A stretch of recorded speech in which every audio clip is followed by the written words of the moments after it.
O nosso pregador desta 7ª Conferência dos Jovens é um pregador internacional, é o pastor Charles Bronson, é lá da igreja de Mossoró, autor do livro Esperança no Sertão, que fala da biografia do missionário Carlos Mateus. Mas gostaria de, nesse instante, convidar o pastor Charles Bronson, que possa estar aqui para nos trazer a palavra. É uma grande alegria ter o senhor aqui. Deus abençoe. Obrigado. Boa noite. É internacional só se for do país de Mossoró, que é uma expressão que a cidade usa, né, para aparecer bastante. Estou feliz também de estar aqui com vocês. Agradeço ao pastor Valnei pelo convite. Tivemos um tempo bom com o pastor Valnei lá em Mossoró pela Conferência Jovem. E também a aproximação quando apresentamos a pesquisa acerca do missionário, que é pioneiro da nossa denominação no Brasil. E o pastor Valnei foi um daqueles que se entusiasmou pelo projeto e colocou para frente. E colocou para frente com um empurrão grande. De repente, nós já estávamos com o material preparado, né? E com as bênçãos de Deus, a oportunidade de editar e colocar nas mãos dos irmãos esse material que consideramos importante para conhecermos as nossas origens, nossa identidade e como essa nossa identidade é uma identidade missionária e se de fato nós estamos perpetuando essa identidade missionária do nosso movimento. Então, muito obrigado pelo convite. Também um dos motivos de estar contente é porque os irmãos da nossa igreja se entusiasmaram também para estar aqui. Estamos lá na igreja em Mossoró.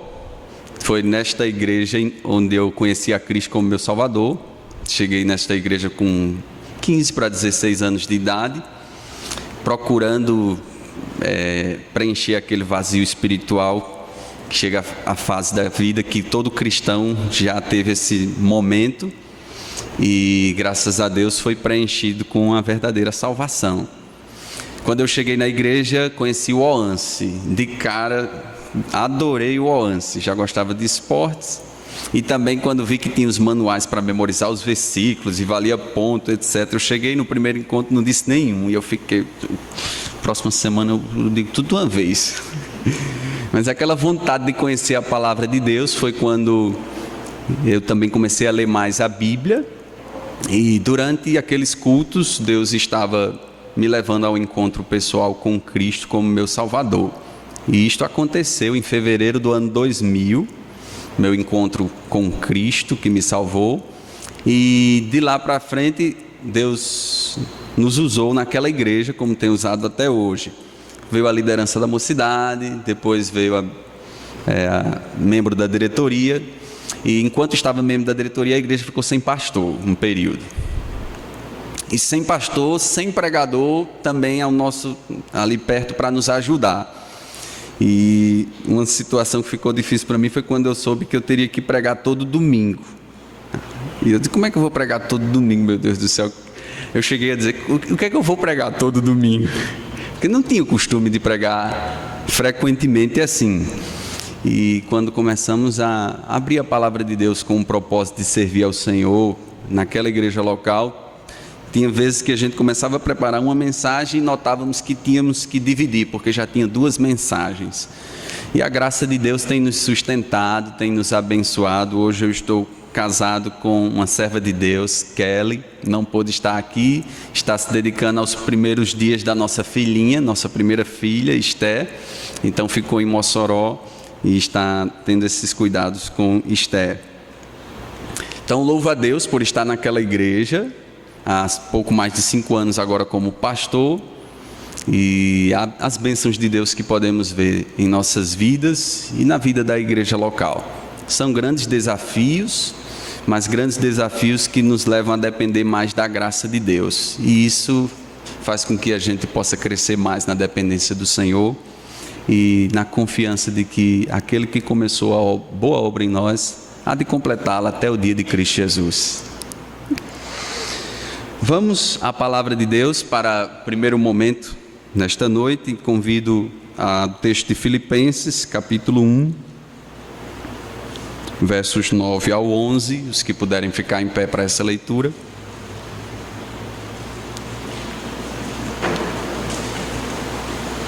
Filipenses capítulo 1, versos 9 ao 11.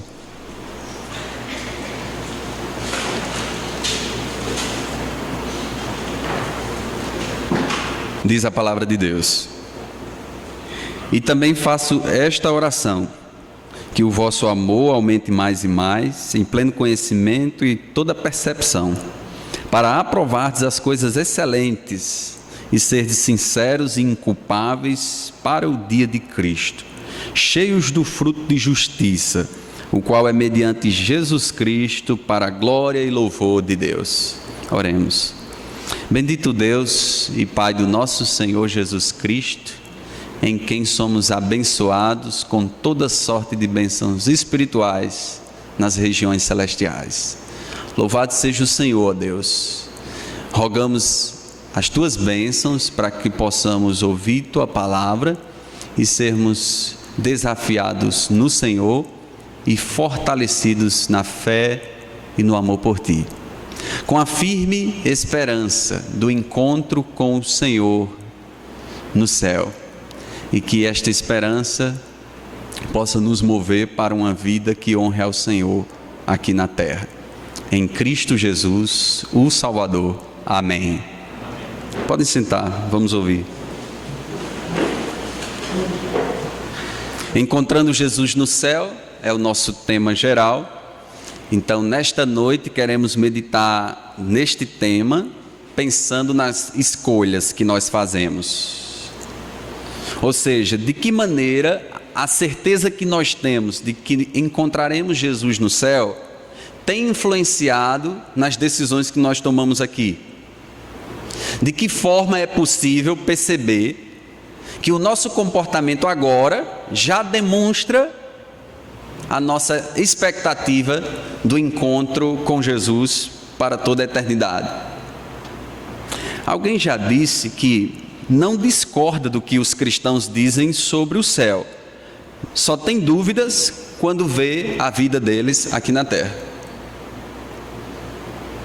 É verdade, infelizmente o quadro geral é que muitas vezes o comportamento cristão não corresponde às convicções cristãs, principalmente no que se refere à certeza da vida eterna nos céus com o Senhor Jesus. Não há dificuldades de fazer afirmações doutrinárias corretas acerca dessa realidade celestial. Com muita convicção e muita alegria, muitos cristãos dizem que estarão no céu e têm certeza da sua salvação e aguarda com muita expectativa esse encontro com Jesus. Mas o seu comportamento hoje não tem correspondido de fato essa expectativa. Então, nesta noite queremos meditar, irmãos, na palavra de Deus a respeito do nosso encontro com Jesus no céu e nossas escolhas que estamos fazendo agora, em especial o público jovem. Então, de que maneira a minha convicção do céu já está moldando as minhas escolhas agora? De que forma esta convicção, essa certeza do encontro com Jesus no céu já pode moldar as nossas escolhas? A Bíblia nos mostra que pelo menos 3 maneiras que nós devemos fazer as escolhas, mostrando que nós temos a convicção do céu. 3 maneiras em que no nosso comportamento nós demonstramos de fato a nossa convicção desse encontro com Jesus no céu. A primeira maneira é escolhendo as companhias que honram a Deus. Uma das coisas que as pessoas mais criticam nos cristãos que dizem corretamente acerca do céu, mas não vivem de maneira correta, é quando observam as companhias dessas pessoas, com quem elas convivem. Portanto, a primeira maneira que nós vamos notar na Bíblia de maneira geral, que nós demonstramos que nós temos essa certeza do céu, é quando nós escolhemos companhias que honram a Deus, aqui mesmo.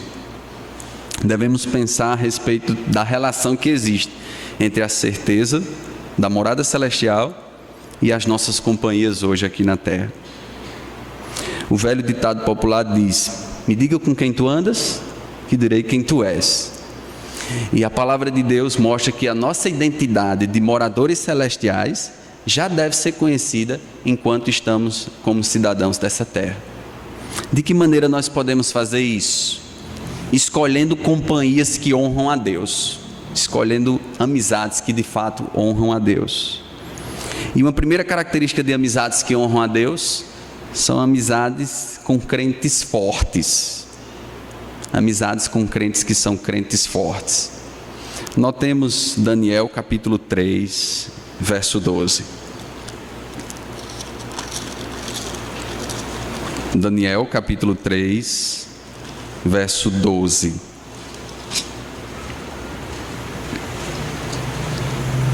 Então, ou melhor, verso 12 de Daniel 3. Há uns homens judeus que tu constituíste sobre os negócios da província da Babilônia, Sadraque, Mesaque e Abednego.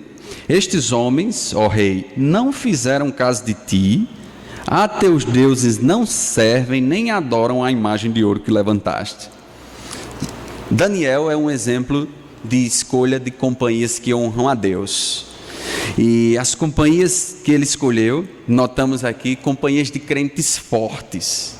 Daniel e seus 3 amigos eram firmes na fidelidade a Deus. Amigos que são crentes firmes têm as características desses jovens companheiros de Daniel. São amigos que se comportam como crentes, mesmo quando o ambiente é desfavorável. São amigos que são crentes, mesmo num contexto de incrédulos.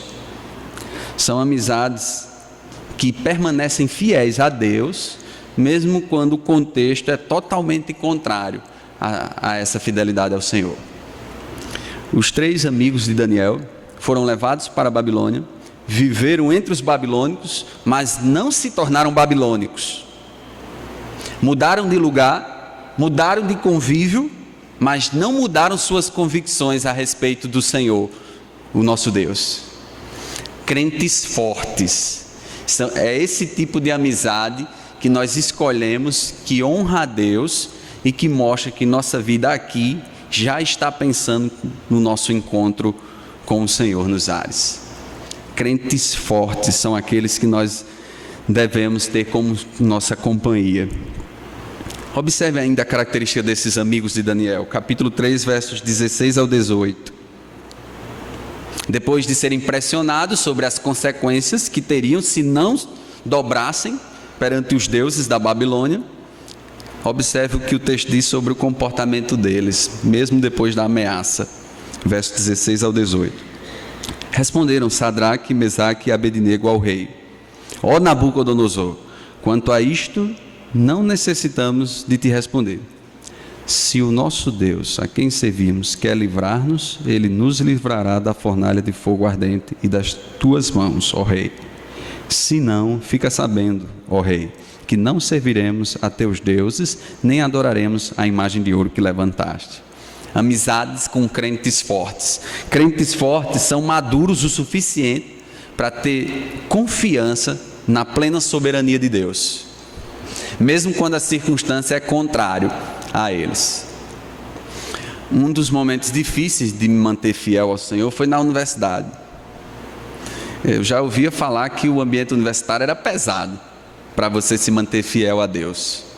E quando o curso é o curso de História, parece que isso multiplica-se por 10.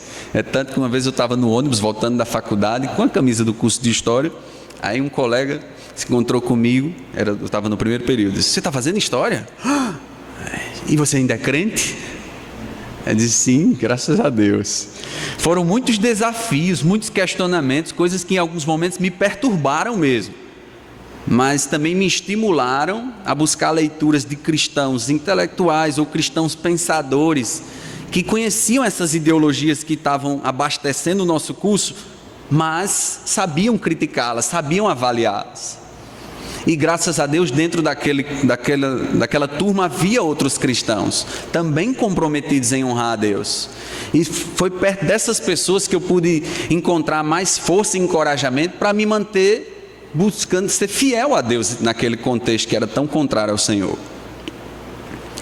Quando nós estamos pensando no nosso encontro com o Senhor Jesus, já aqui na terra, nós fazemos escolhas que demonstram essa expectativa.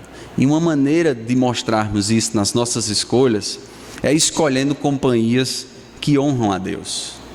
Pessoas que são crentes fortes, que se mantêm fiel a Deus, mesmo num contexto contrário, e confiam na soberania de Deus. Note a reação dos amigos de Daniel. Versículo 17: se nosso Deus a quem servirmos quer livrar-nos, Ele nos livrará. Confiança em Deus, na possibilidade de que Ele pudesse intervir e livrá-los. Mas os amigos de Daniel consideraram outra possibilidade, e essa também estava nas mãos soberanas de Deus. Qual era? Verso 18: se não, ou seja, se a intervenção dele não vier para nos livrar desta fornalha, versículo 18, se não, fica sabendo, ó rei, que não serviremos a teus deuses, nem adoraremos a imagem de ouro que levantaste. Muitas vezes nós colocamos a soberania de Deus somente na primeira hipótese. Ou então queremos testemunhar nossa convicção de confiança no Senhor. Deus vai fazer alguma coisa para nos livrar. Mas os amigos de Daniel consideraram também a outra possibilidade, de Deus não intervir e eles sofrerem naquela circunstância. E há situações na nossa mocidade, lá em Mossoró, e creio que não é diferente aqui, entre os irmãos jovens, que há contextos em que nós temos que aprender a confiar na soberania de Deus, quando as coisas são bem contrárias a nós.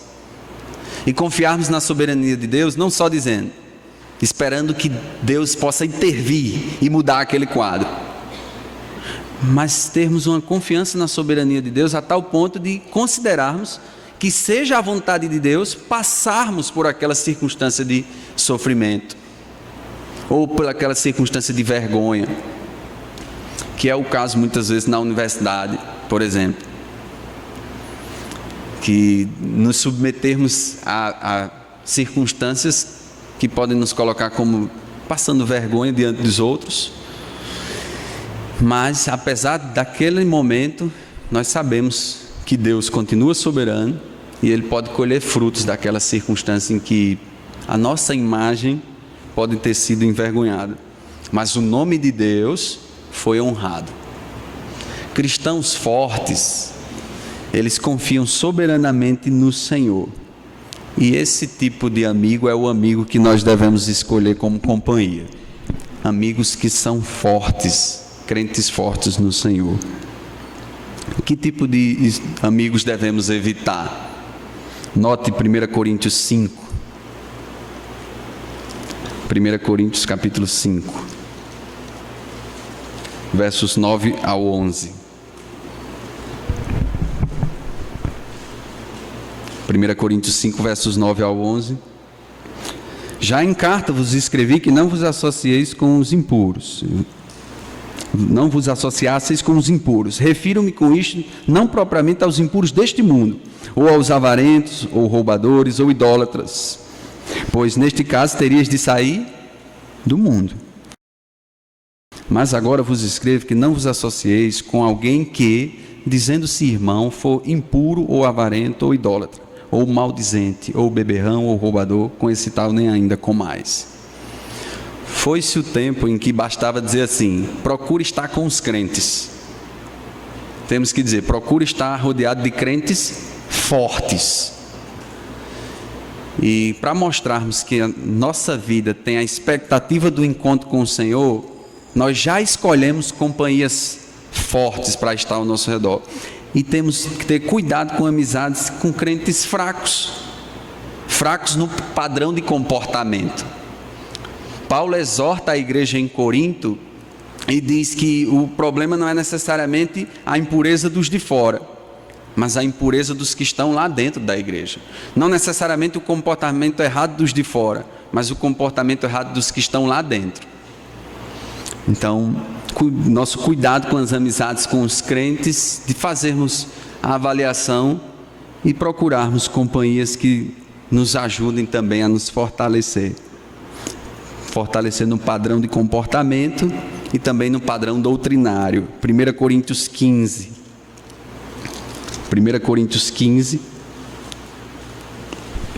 versos 32 e 33.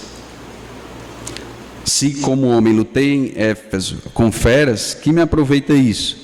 Se os mortos não ressuscitam, comamos e bebamos, que amanhã morreremos. Não vos enganeis, as más conversações corrompem os bons costumes. No contexto, Paulo falava a respeito de uma influência, da aproximação com pessoas que poderiam levá-los a um desvio doutrinário, ou uma confusão doutrinária. É uma das coisas que temos que avaliar quando escolhemos nossas amizades. Se elas são fortes também, não só no padrão de comportamento, mas no padrão doutrinário.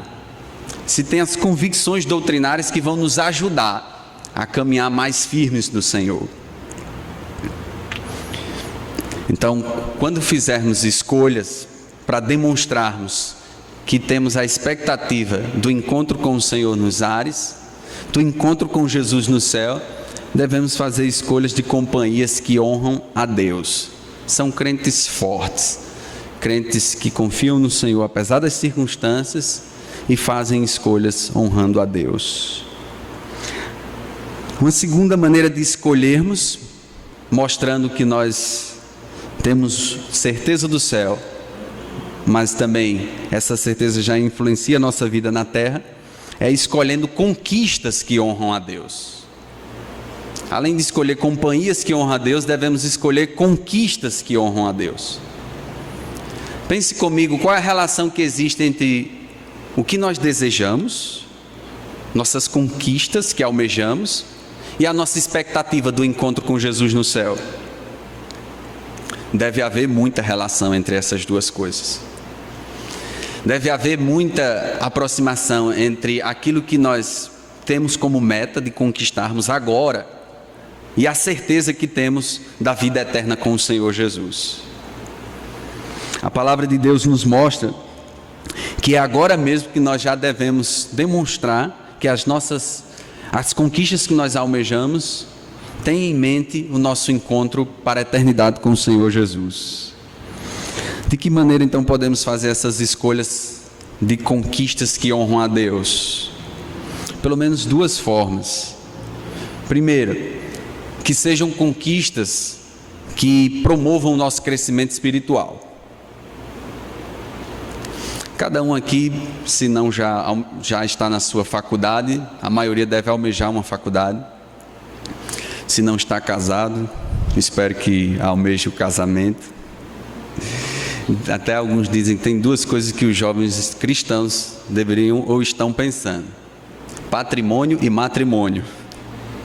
Patrimônio, você está pensando no emprego, passar num concurso público, de preferência federal, e no caso, que deve ser correto, pensando no matrimônio também, né? Mas de que maneira nós damos passos para essas conquistas agora, já refletindo a nossa certeza do céu? Uma das maneiras é buscarmos conquistas que promovam o nosso crescimento espiritual. 2 Pedro capítulo 3, verso 18. 2 Pedro 3, 18.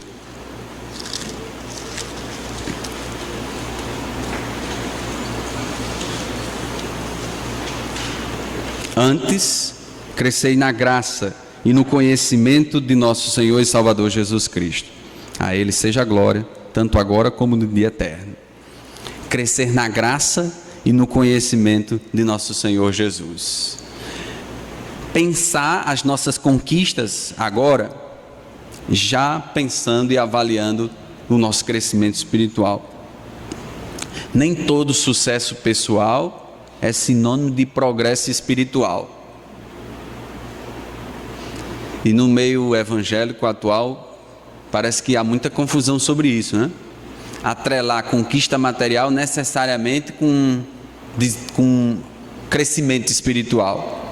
O irmão trocou de carro e troca de carro todo ano. O irmão é uma bênção. O irmão é um abençoado. E se é aquele irmão que só vem de bicicleta, significa que necessariamente ele não é espiritual. Um erro muitas vezes de atrelarmos conquistas materiais com a saúde espiritual dos irmãos. Nem todo sucesso pessoal é sinônimo de progresso espiritual. Isso não significa que nós devemos ser jovens cristãos que não almejem conquistas materiais. Não é isso. Mas de que maneira eu posso almejar essas conquistas materiais honrando ao Senhor? Colocando essas conquistas em oração, examinando se de fato a nossa busca por elas já está promovendo nosso crescimento espiritual. Termos coragem de fazermos algumas escolhas, de até deixarmos algumas metas, porque aquelas metas, no lugar de promover o nosso crescimento, só está promovendo a nossa frieza, a nossa indiferença espiritual, nossa negligência espiritual. Nós vivemos aqui na terra, já demonstrando a nossa expectativa do encontro com Jesus no céu, quando as nossas conquistas são pensadas também lembrando do nosso crescimento espiritual. Não valorizarmos então a conquista pessoal que traga prejuízo espiritual. Em Gênesis capítulo 13 tem uma situação, não precisa ir lá, mas de Abraão e Ló, e quando os dois tomam um rumo e precisam tomar uma decisão sobre a escolha de território onde eles vão ficar.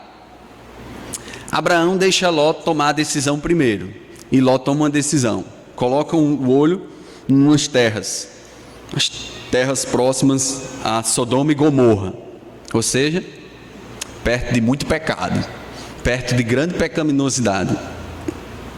O padrão Ló de escolher, ele enxergou a oportunidade de prosperar materialmente, mas ignorou o risco de ter prejuízo espiritual. Quando fizermos nossas escolhas de conquistas, devemos examinar se estamos de fato conquistando pessoalmente, mas ainda progredindo espiritualmente. Conquistas que honram a Deus são conquistas que promovem nosso crescimento espiritual também.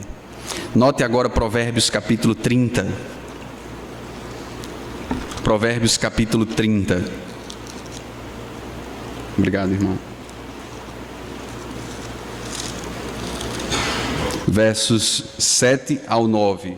Observe como esta pessoa orou. Provérbios 30, dos versos 7 ao 9. A oração dele foi: 2 coisas te peço, não mas negues antes que eu morra. Afasta de mim a falsidade e a mentira, não me des nem a pobreza nem a riqueza. Dá-me o pão que me for necessário, para não suceder que, estando eu farto, te negue e diga: quem é o Senhor? Ou que empobrecido venha furtar e profane o nome de Deus. Temos aqui um princípio de escolha, tendo em vista coisas materiais, mas com grande zelo a respeito da nossa situação espiritual. Temos aqui a demonstração de um compromisso maior, é de não perder a comunhão com Deus, não afastar-se de Deus. Temos aqui a demonstração do que é a base quando fizermos as nossas escolhas que envolvem conquistas materiais. Termos o firme propósito de desejarmos coisas e buscá-las, mas sempre examinando se na medida de que nós buscamos estas, se não está comprometendo a nossa fidelidade a Deus, o nosso compromisso com o Senhor. Esse é um equilíbrio de discernimento espiritual, de fazer um exame se a nossa corrida por algumas conquistas não está nos afastando de Deus. Então, não devemos concentrar nossa vida nas realizações pessoais por si mesmas, conquistar algo por conquistar. Devemos pensar a nossa vida tendo a vontade de Deus no centro, de maneira que as outras coisas que nós almejamos girem em torno da vontade de Deus. um compromisso central com o Senhor, de tal maneira que as outras coisas que nós vamos realizando refletem a nossa intimidade e nossa comunhão com Deus. E isso é diferente. Em nossas igrejas mesmo, nós podemos notar a diferença entre jovens que conquistam coisas materiais, mas junto com elas carregam um prejuízo espiritual. E aqueles que têm conquistado material e profissionalmente, sem necessariamente carregar o prejuízo espiritual junto. É visível o que tem sido bênção do Senhor do que não tem sido bênção do Senhor. Basta notar a firmeza espiritual destes irmãos, que enquanto buscaram conquistar essas coisas, já reconheciam que estava precisando muitas vezes faltar um culto, e isso pesava na consciência deles, ter que faltar um culto de oração, ter que faltar às vezes programações na igreja que envolvia a comunhão com os demais jovens, e ele lamentava isso e lutava contra isso. Diferente daqueles que abandonam a igreja enquanto estão buscando conquistar algumas metas pessoais. Abandonam a igreja para depois, e aí em alguns casos até dura anos, voltar para a igreja para contar uma bênção do que conquistou. Como é que foi uma bênção se você passou todo esse tempo distante do Senhor, sem intimidade com Deus, sem serviço ao Senhor, para realizar esse propósito? A oração em Provérbios que lemos mostra o tipo de padrão de conquista que devemos ter. Desejarmos ter as coisas, mas sempre examinando se elas não estão atrapalhando nossa comunhão com Deus. Conquistas que honram a Deus promovem nosso crescimento espiritual. E se nosso pensamento está no encontro com o Senhor para a eternidade, agora mesmo nós já fazemos esse tipo de escolha. Conquistas que promovem nosso crescimento espiritual. Outro tipo de conquista são as conquistas que honram a Deus e por isso elas exigem disciplina espiritual nossa. Conquistas que honram a Deus vão exigir disciplina espiritual nossa. Romanos 12, versos 1 e 2. Paulo fala aos irmãos, rogando aos irmãos que eles apresentem o seu corpo como um sacrifício vivo, santo, agradável a Deus, que é o vosso culto racional. Não vos conformeis com este século, mas transformai-vos pela renovação da vossa mente, a fim de que experimenteis, de fato, a boa, perfeita e agradável vontade de Deus. Ou seja, conquistas que honram a Deus vão exigir disciplina espiritual nossa. Para que a gente possa conquistar honrando a Deus, tem pelo menos 2 pré-requisitos aqui, de Romanos 12, 1 e 2. O que fazemos com o nosso corpo e como ocupamos a nossa mente. O que fazemos com o nosso corpo? Enquanto buscamos estas conquistas, estarmos fazendo o nosso corpo de oferta viva, de consagração a Deus, de entrega ao Senhor, em adoração a Deus, enquanto buscamos realizar essas conquistas. E a outra em relação à nossa mente. Enquanto buscamos essas conquistas, nossa mente não se conforma com esse século, que é uma das coisas que muitas vezes acontece quando as pessoas estão concentradas em alcançar alguma coisa deste mundo. Acaba que sua mentalidade é dominada e reformada pela forma deste mundo pensar essas conquistas. Você conversa com um cristão, conversa com um irmão que está almejando determinado concurso público muitas vezes, e a maneira dele falar sobre esse propósito não se difere em nada dos incrédulos. Não tem diferença. Inclusive ele chega a dizer: para que eu passe, eu tenho que sacrificar tudo em minha vida. E muitas vezes acabam sacrificando inclusive até a sua própria comunhão pessoal com Deus. Sua mente já foi influenciada dessa maneira de pensar.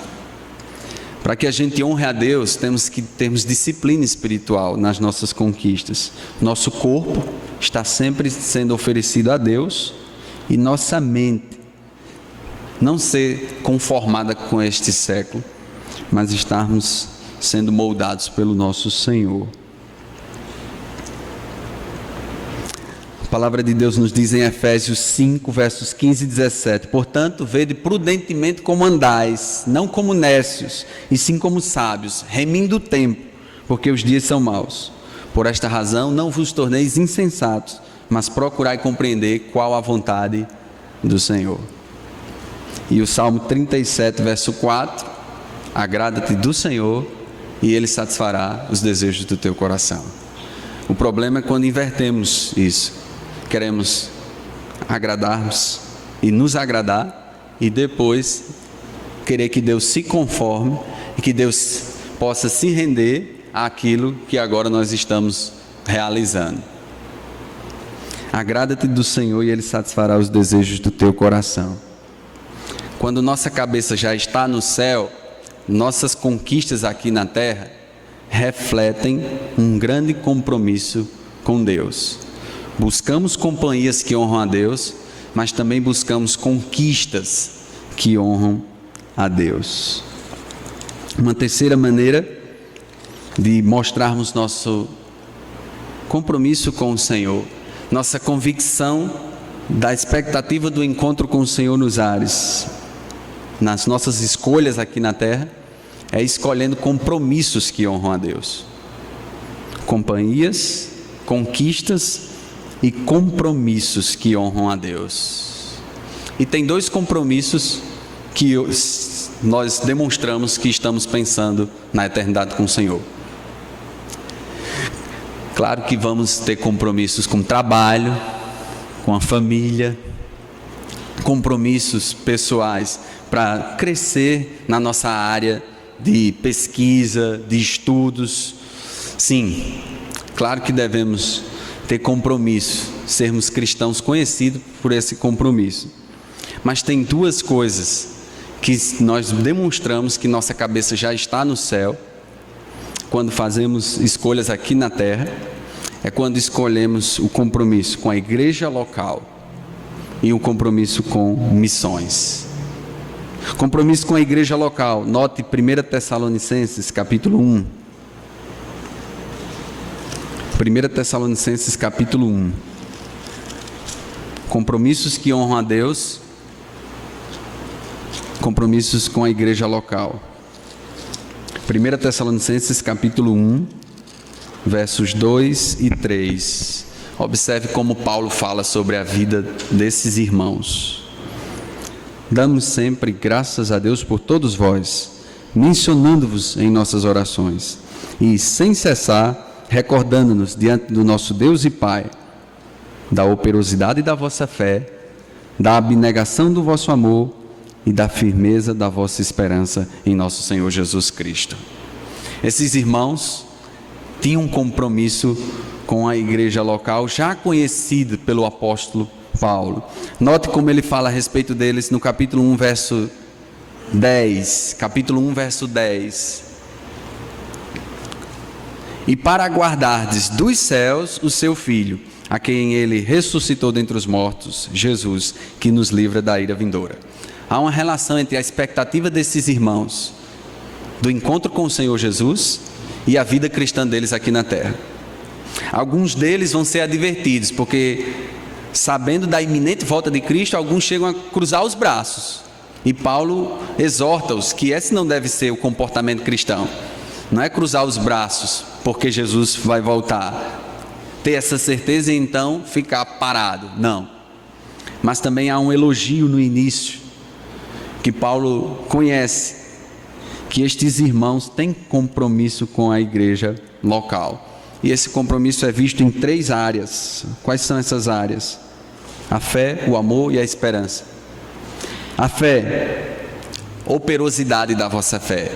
Então, o que eles conheciam de doutrina, tinha demonstração na vida prática, uma fé operante.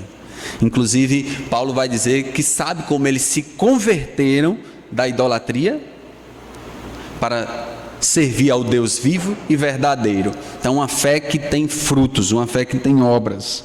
Um outro aspecto do compromisso deles, a abnegação do vosso amor. Um amor abnegado é o testemunho desses irmãos em Tessalônica. E por último, a firmeza da esperança em nosso Senhor Jesus Cristo. A firmeza dessa esperança era demonstrada na expectativa deles acerca do retorno iminente do Senhor Jesus Cristo.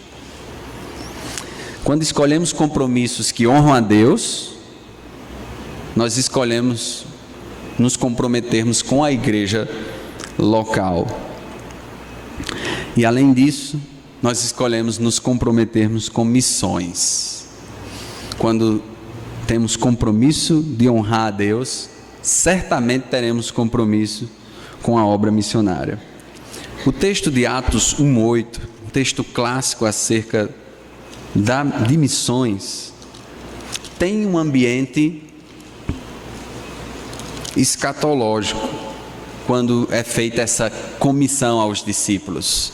Tem um ambiente tem um cenário que levava os discípulos a pensarem acerca dos eventos futuros. Mas aquele cenário, aquele ambiente que levavam a pensar sobre os eventos futuros, também foi um momento em que Jesus os impulsionou a fazer a obra missionária. Atos 1:8, mas recebereis poder ao descer sobre vós o Espírito Santo e sereis minhas testemunhas, tanto em Jerusalém como em toda a Judéia, Samaria, até os confins da terra. Antes disso, a palavra de Deus nos diz que o Cristo ressurreto apareceu, passou 40 dias, foi visto, apareceu aos discípulos, e quando esteve com os discípulos, versículo 6, a expectativa judaica dos discípulos acerca do reino, eles fizeram a pergunta: Senhor, será este o tempo em que restaures o reino a Israel?